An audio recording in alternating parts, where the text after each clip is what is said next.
Hi, I'm Paul O'Regan, and today we're in the ATU Sligo Archaeology lab.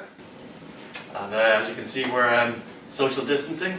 Today we're going to be talking to you a bit about what we get up to here at ATU Sligo. We're going to take you off to a landscape, a Neolithic landscape in prehistory called Moitura, and we'll be talking to one of our lecturers who's a specialist in the Neolithic and prehistory in general. And we're also going to be talking to you and showing you some of the more science-related aspects of what we do here at ATU Sligo, such as photogrammetry and other digital aspects. So without further ado, let's go off to Moitura.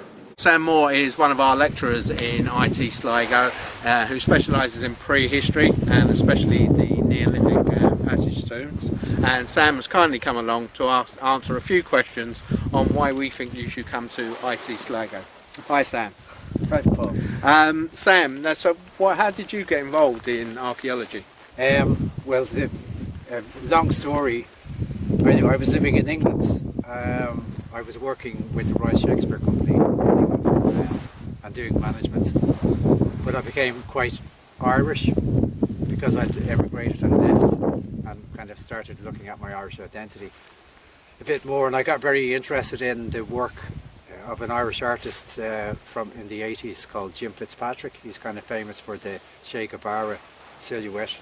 But he did a lot of kind of paintings of Irish mythology, and in pretty much a lot of his paintings there's in the background the kind of romantic, ideal Celtic type image of Ireland. There would always be megaliths, megalithic tombs, dolmens and places like Newgrange, and it was kind of through him and the stories that he was recounting. And it's kind of interesting that we're actually up in Moitura because one of the main stories in Irish mythology is the Battle of Moitura. So when I eventually moved to Sligo 25 years ago, this is one of the first places I actually came to visit. So Sam, you mentioned the folklore mythology of this area and the landscape we're in. Can you see aspects of this folklore in the physical landscape around us?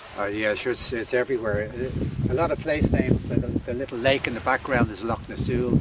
That's where Balor of the Evil Eye's eye, after it got knocked out of his head by Lu, the Celtic sun god, it lands and burns a hole in the ground, and that hole fills up with water and makes the lake. But it's just another level, another component in this multi-layered landscape of what we see around us. And that's the kind of cool thing about, one of my favourite things about archaeology is that it's truly the most interdisciplinary subject.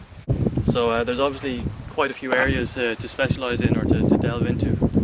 Without a doubt. I mean, again, the subjects that you guys study in the IT are really broad.